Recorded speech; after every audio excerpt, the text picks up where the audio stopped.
Hello everybody, Reggie Time here, and we're going to be looking at some hands I've played over the last couple of days at the €50 NL tables on Unibet.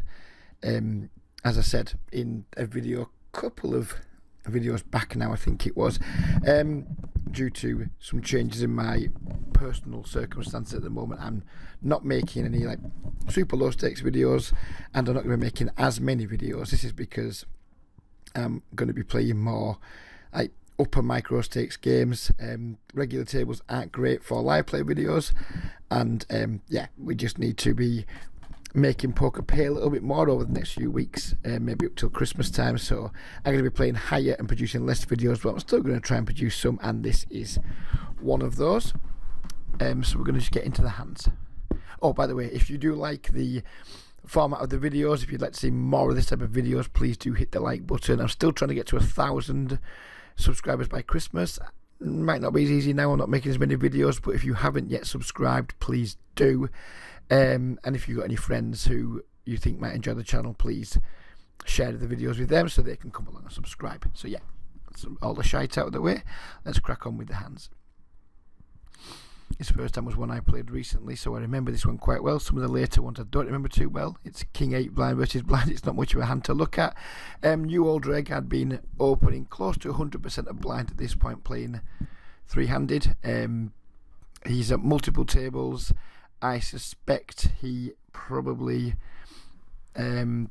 is a high tabling regular, probably semi-decent player, I would imagine.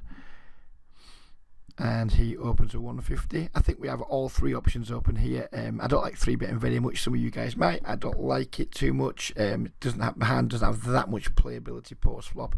I don't like folding King High blind versus blind. It's probably too strong to fold. So I elected to just call and take a flop. And we flop a pair with a backdoor flush draw. He leads out pretty big bet. It's not a super wet board, but there are enough draws out there. I think he can certainly have some draws himself. I'd rather not have the King of Spades really, because we block some of his draws, of course. But at this point, we can't fold. Turn should be a brick really. I would be surprised if he is betting 6x. Such a sizing on the flop. I imagine that they're going to be check calling with that, or maybe, I don't know, maybe he bet 6x that big, but it seems unlikely to me that 6x would be his betting rate in his betting range in the flop that bet whatever it was, 225 or something. So I think it's a relatively safe card. I think he can still have lots of draws, and with this sizing I think he's going to be pretty draw heavy most of the time. That was my thinking anyway. I didn't like it, but I thought if he had a hand like maybe an overpair, a big pocket pair, something like that, he will probably continue betting, but maybe not quite as big. And that was what I was thinking at the time. So I kind of called but didn't love it. And then the river comes down, a complete brick. All the draws have missed. Nothing's got, all the straight draws have missed. All the flush draws have missed. So I kind of think, what are we going to do on the river if he bets certain sizes? And he unloads really large. He bets really quite big here. At this point, he's, in my opinion, he's like super polarised. He's either going to have like a huge hand, or he's going to have a missed draw. That's what I was thinking. I didn't think he'd have a hand like pocket tens, for example, or maybe even a hand like Queen Jack or King Jack or Ace Jack. Kind of thought he maybe had some big pocket pairs, but not sure they would use that size on this board. I thought he would have like a lot of missed flush draws, a lot of missed straight draws, and then some, obviously some like super nutted hand like quads, jacks full, the like one combination of pocket eights. So what would you do versus this bet size, and would you have done anything different through the hand? If you're going to play along fairly, and just pause the video now and just think about it, think how the hand's played out. He's raised pre and he's just triple barreled pretty big on every street. What is your calling range versus this line? Where does 8x fit into it? What's like the bottom of your calling range here? And once you've decided what the bottom of your calling range is, then we want to see what I did. I elected to call, and we ran into the virtual nuts, or the second nuts. So fair play, he won that one. Next time we have 2 queens. We open from the cutoff, pretty standard. Big blind defends. In a very wet flop, I elect to go with a large bet. If this thought I'd pause that, sorry. We had to go with a large bet on this flop. I think on this board texture we can get lots and lots of value from lots of stuff. Our hand also needs quite a bit of protection too, so betting small on this flop wouldn't make sense. If this was a dry board, if this was like, I don't know, 6 deuce deuce or something, then I would bet much smaller. But on this board texture we just need to blast away and get value for our hand, build a pot, and obviously try and protect our equity. Opponent calls. Pretty safe turn card. I like to bet really big again on the turn, and opponent calls, which again, I think you can definitely have hands like pocket 9s, pocket 10s, pocket jacks, flush draws, 7x, probably not 6x too much. So yeah, then our opponent blocks this river, and now the question is, I mean, folding's out of the question. We're not having a fold option here just because of that the pot odds we're getting, so we're not folding here. The question here is, can we raise? Can we get value from anything? I think what was going through my mind at the time was this is like a pretty small bet. I'm kind of costing myself value if I just call, because if it checks I would have probably bet a little bit bigger. I kind of would have liked to see around €10 going on this river. So he's kind of like, yeah, it's just a block bet, and quite often when I go to bluff these block bets, people hero call me with like pocket 10s, things like that, or 7x or something. So I wasn't sure whether this was going to be a raise or a call. So before, again, just to play along fairly, before you move on with the video, just pause it and think to yourself, what would I raise with here? What does my raising range look like? What does my calling range look like? And just for argument's sake or entertainment's sake, what does your folding range look like too? Do you mean, what kind of hands are you just going to fold here? Are you going to have some bluffs here? Would you bluff raise here if we had, say, Jack 10 of diamonds or something like that? So yeah, just think about all your ranges, think about what they all want to do, and then move on. I eventually timed down and elected to call, and we picked up a bluff. And I actually thought he used like quite an interesting sizing for his bluff there. We've kind of missed it now. See if we can go back just a touch. I think he picked quite a nice sizing with his bluff there, because had I just had like some random bluff myself that was maybe ahead of him, and say we had some kind of ace X flush draw, or well, who knows what else I could have had. But I like his sizing anyway in general. I think it looks value-y, so I think it can certainly work versus some of the get me to fold some of the weaker parts of my range. If I'd say bet 7x twice or bet 6x twice just to like try and charge draws and things, I probably would have folded to that size, or really would have thought hard about folding to that size. So yeah, I quite liked his sizing. Next hand, I'm not sure what's coming till I see the cards. 4-6. So I make a somewhat questionable call from the big blind here. I think folding would have been fine, but we're getting reasonable odds to call. We're getting like, what are we getting? 3.75 to 1. I could sometimes go with calling these, sometimes go with folding them. I elected to call this time.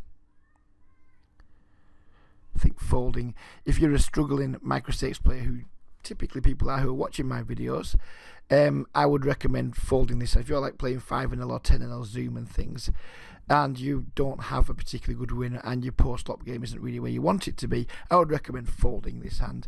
I would lean towards folding it for sure if I wasn't confident in my post-flop game. So at this point we're just giving up. We kind of not got a lot going on, but the flop checks through and we turn a flush draw. So given that the flops checked through, I elected to lead out pretty big here. Again, the board texture is quite wet. There's like some draws out there, some straight draws, some flush draws. And yeah, clearly we don't have anything, but we've picked up some equity. I think it was worth a stab. Pskov calls, and we take a river that completes a lot of draws. And the question here, and this is again, play along fairly, is what are you doing here? Are you just giving up, given that the eights produce like a lot of straight draws have got there now, 6-9's got there, Queen 9's got there. If he's like had pocket eights, he's got there. Is Ace Jack gonna fold? I doubt anyone checks back a 7 on the flop, but maybe they do. What's he going to do with 10x if we bet small? What's he going to do with 10x if we bet 3/4? What's he going to do with 10x if we overbet? all those kinds of things. So what would you do here with 4-6 exactly? Would you just be giving up at this point, or would you be going for a bluff? And if you were going for a bluff, what size would you choose? So they're the questions you ask yourself. When you've got the answers, you can move on with the video. And I elected to go for a pretty big bluff, and my opponent folded quite quickly, so I'm not really sure what he could have had. I'm guessing maybe just like a 10 or something, who knows, or some kind of like maybe pocket sixes, so I just didn't want to fold the turn, who knows, maybe king queen or something. So yeah, there's lots of things he could have had that we I think we fold out there quite easily. So I was pretty confident that the bluff was going to work enough of the time to make it profitable, and sure enough it did this time.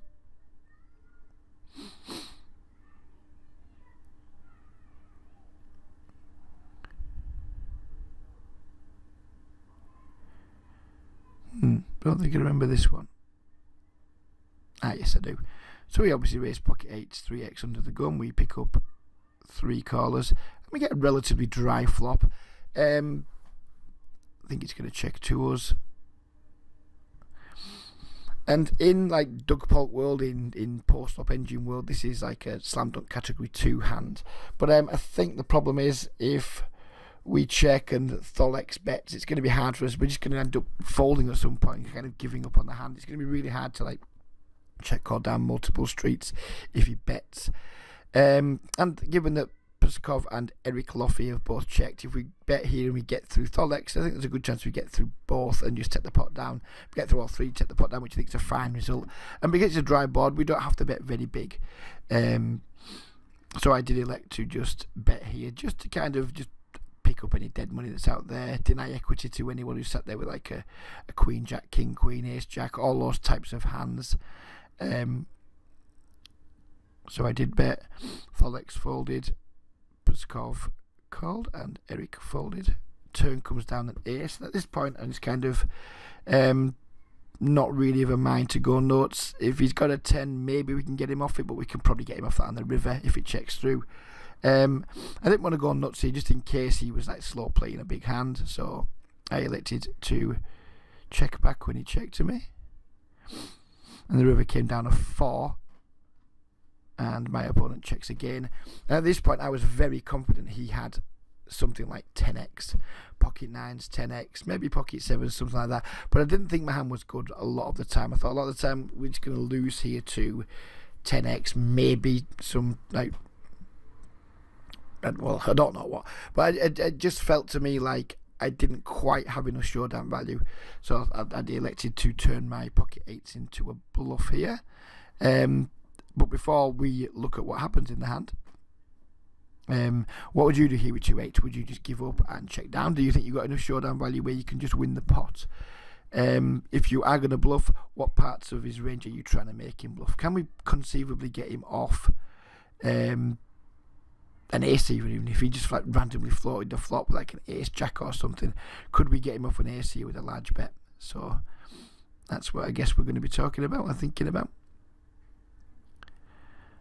I elected to go with the overbet, thinking that he did 10x, no way 10x calls, super unlikely ace x calls. Think he's going to need a straight probably to need to call this bet.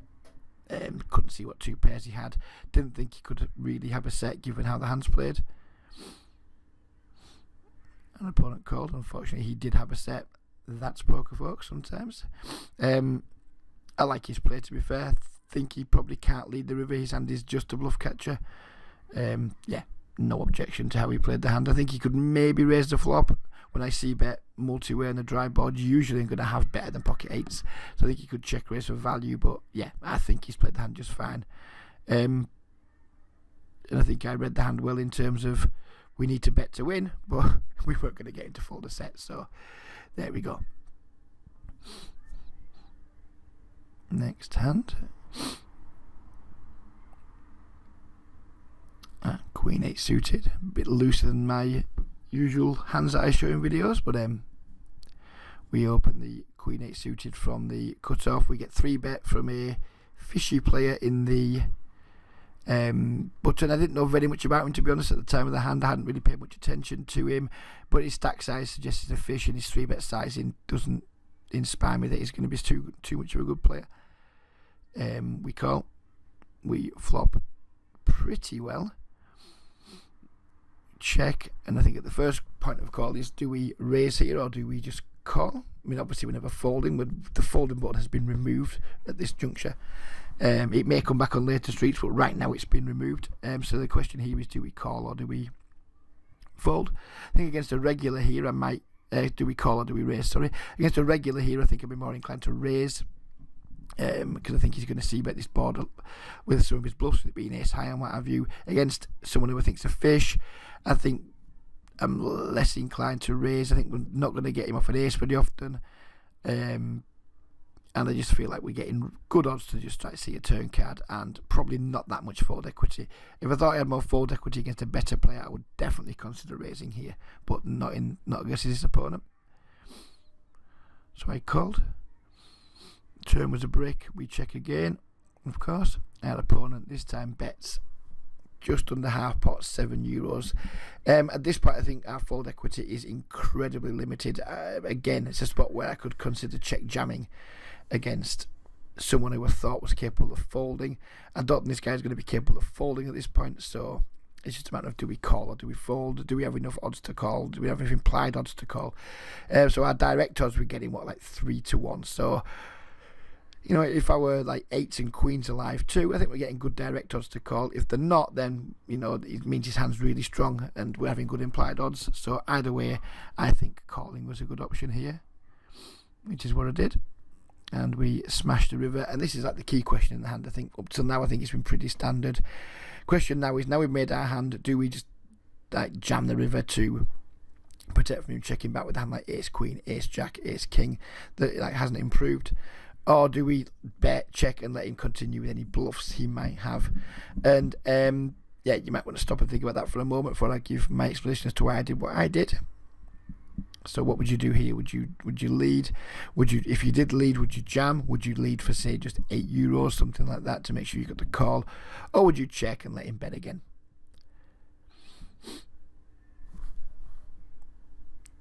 I elected to jam because I was quite sure he was strong at this point in terms of like having at least an ace, but I think just a pure ace on its own is just going to check back so much on this river, and I didn't want him to check back. And I thought if he is a weak player, if he's a fish, he might just get frustrated and call. We've gone all over 35, but effective stacks are only 1949, so it's what, like 2/3 pot river jam. I think checking could be fine, but I think I prefer jamming in this spot and just trying to get all the money. Sadly, our opponent folded and we didn't make any more, but I think just allowing him to check back an ace there is just losing money. I mean, yeah, if he's randomly got some like random bluff, he might just have like barreled his money off there if he's had a king queen that didn't want to give up or something. I don't know, but yeah, given that I thought he was quite strong, given the line he's taken so far, up until now, I thought betting to make sure he couldn't check back a strong made hand that's just clearly got a lot worse on the river. So I decided to bet. It didn't work out. So be it.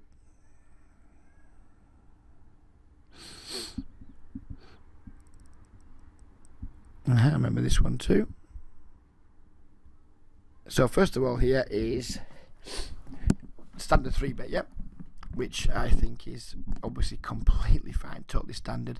But Hugs had been squeezing a lot. He'd been pretty active pre-flop. Now, again, it's a small sample size. I didn't have him on any of the tables, I don't think, at the time. But it's just felt like he'd been squeezing a lot, 3-betting. Maybe he hadn't been, but it felt like he was. And I don't mind if we just goes to the flop here and we don't get any 3-bets going in or anything like that. I don't mind that. We've got a very strong hand in position and it's like somewhat disguised, so I don't mind flatting here sometimes when we've got active players to go behind. And Shooters egged his eggs, Hugs did do his thing, and then everyone called. So the question here is quite a simple one, really. It's like, what do we do now from here? There's already 16.50 in the pot. Do we call and try and smash a flop multi-way? Do we back raise? And if so, what size do we back? I mean, folding's off the table, of course, again. If we do back raise, what do we do? Do we make it like 15, 17?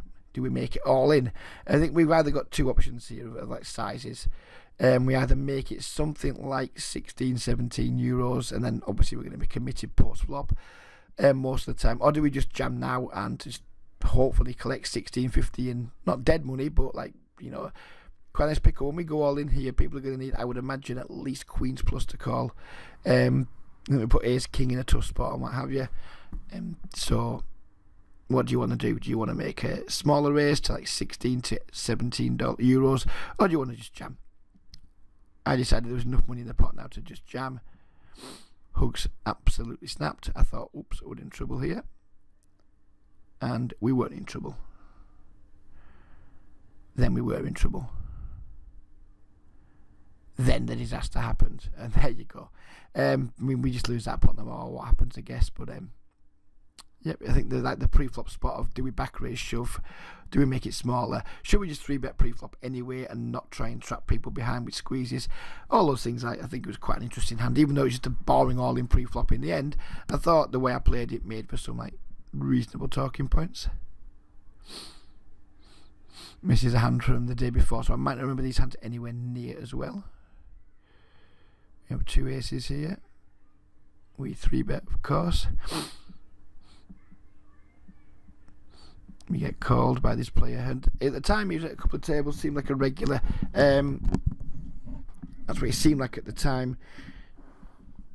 It turned out that maybe he was just a weaker player who was playing more than one table, but at the time I didn't know that. At the time I just had what I had in him. He was playing multiple tables and he had like over 100 big blinds on all of them, and he seemed to be playing like within reasonable boundaries. He checks. I decided to check back. Not really sure why I did that. I think probably at the time I was thinking I'm not too scared of the backdoor clubs because of I had the ace of clubs. It's a kind of board that's pretty good for him. I think when people call a lot of check rate 3-bets out of position, they have a lot of like pocket tens, pocket queens, pocket jacks. Probably don't have pocket kings very often. We block ace, queen. I guess I just thought it's not the sort of spot where we can get 3 streets of value. Maybe I'm wrong. Maybe I'm very wrong. But I don't mind checking back these hands sometimes and then just playing the turns and rivers. I think if we just always bet with our aces and things here, I think it really weakens our checking back range. So I don't mind checking back here. I think betting would have been completely standard. And betting quite, if I was going to bet, I think I would have bet quite big. 7 or 8 euros, and then if he check raises it, I guess we just go with it and hope he's got who knows what, king jack or something like that. I guess I don't know. Anyway, we check back. 10 came on the turn, and opponents had to lead into us. At this point, I don't see that much point in raising, so we just call and we go onto the river, and then the queen comes. So it's not the best of runouts for our aces. And then he bets like 2/3 pot, is that, into us. And the question here again is, I think raising's almost certainly out of the question by now. It's have we kind of fucked ourselves here, and should we just fold? Has our check back saved us a lot of money? Should we just now fold, or because we check back the flop, do we always have to call here because he can maybe just have some random nonsense? The flop back is what's made this an interesting. The flop check back, I think, is what's made it an interesting spot. Had we bet the flop and he called, and we bet the turn and he called, and he led the river, I think it would probably be a pretty frustrating fold. But given we check back the flop, I think it makes it quite interesting. So, what would you do?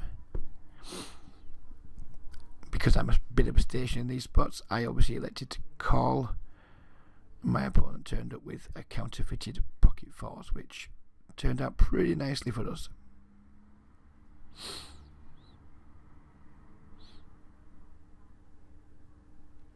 No idea what's coming now. Don't remember this hand at all. Now this Hitchin, I do remember Hitchin. He was pretty aggressive post-flop. Didn't seem like mega aggressive pre-flop, but post-flop he seemed to be very much on the aggressive side. I don't remember this hand. This could, who knows what's going to happen here. Genuinely don't remember. So we just defend versus small open. We flop a gut shot on 2 overcards. He bets small. I think I'd like to see him start check raise. I'm going to guess that I'm going to check raise versus that sizing. Yep, that's fine. With 2 overs and a gut shot, on a dryish board versus that sizing.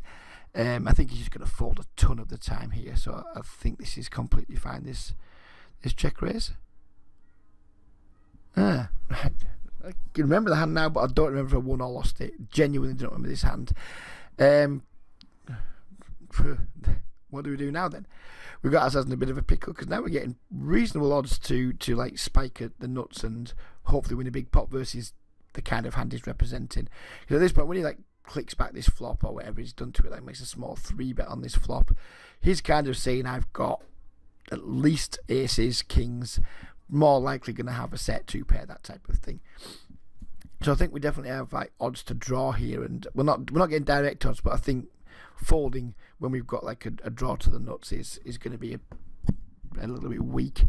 I hope I don't re-raise again. I hope I just call and take a turn. Let's see.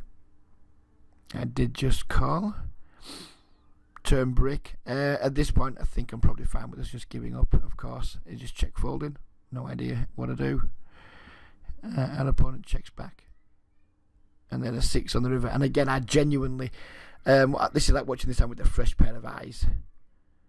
I think I'm still fine with just giving up at this point. He checks back the turn, which implies he's probably either got like a really nutted hand that he's just thinking, fuck it, if he's got like 10s full or 8s full or something, he doesn't need to protect it anymore. Maybe wants to give me a chance to catch up or bluff again. If he's got an overpay, he might just be pot controlling. If he's got some bluffs, we might beat some of his bluffs. We might beat like a Jack 9, or you know, who knows what. I don't know. We probably don't beat very much, so I think even like his bluffs are probably ahead of us.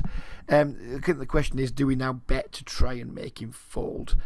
Who knows what? I can't even think. I'm looking at it now, thinking is maybe if he's just been like spewing with ace queen, ace king, ace jack. But yeah, I think I'm fine with just giving up here. Actually, I think we only need to call the flop because he makes it so small. We don't improve. I think I'm fine with just giving up. Phew, I did give up. And he checks back. Oh yeah, no idea what he was doing on the flop. It looks like he was just kind of, I don't know. I have no idea why he 3-bet that flop. He did get max value for his hand. Fair play to him. I don't understand it, but there's lots of things in life I don't understand, and his 3-bet on the flop is one of those things I might never understand. So there we go. That's that hand done.